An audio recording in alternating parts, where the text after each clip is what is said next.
This next question has asked me to walk you through my lesson planning process as well as explain how I differentiate from my students. So I'm at MLK. I have the opportunity to work inside the general education classroom with 6th, 7th, and 8th grade math teachers. I collaborate with them weekly in order to talk about their lesson plans, their upcoming unit plans, assessments, anything that we can provide accommodations or differentiation for the students that are in their classrooms. Particularly in my 7th grade class, we work to create guided notes for the students. The teacher uses PowerPoints for the rest of her classes, and so I use those PowerPoints to make guided notes for students to follow along with a little bit easier. It allows them to focus on taking the notes instead of copying everything down, but still keeps them accountable for having to take those notes.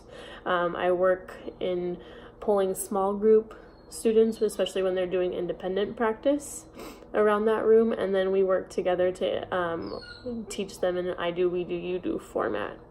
In my classroom in particular this year, I'm focusing on supporting students and really implementing grade level standards into my classroom. So I work with the general education teachers in order to know which units that they're on, as well as to take a look at their unit assessments that they're planning on using at the end of the unit. I break down that unit assessment into the foundational skills that students need in order to master the skills that the unit assessment is really focusing on, and I use those foundational skills in my teaching. So for example, my 6th graders are just wrapping up a unit on adding and subtracting decimals. For that one, I would break down the skills that they need of basically understanding place value, knowing how to trade and regroup, especially when we're adding and subtracting, lining up the decimals, as well as using 0 as a placeholder if we need it.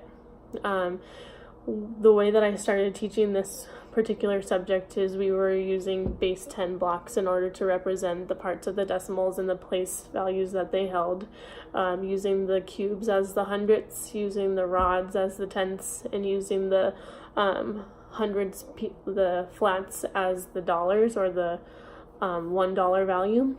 We also assigned it, I talk about money, we also assigned it to money and real world examples to give them a way to connect to how they're going to use this in their real life. Using these visuals, so money and the base 10 blocks really help them solidify how to add and subtract decimals.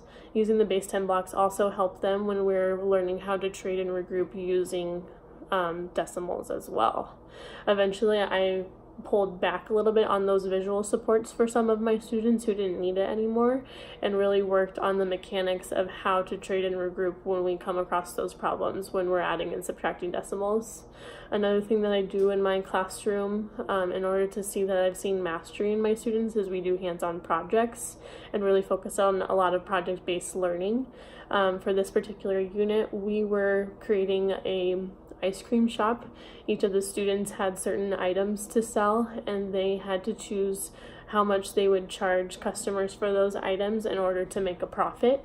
They had to use the skills that we learned in order to create graphs in order to show how much they would make in a day and a week for the certain items that they were selling.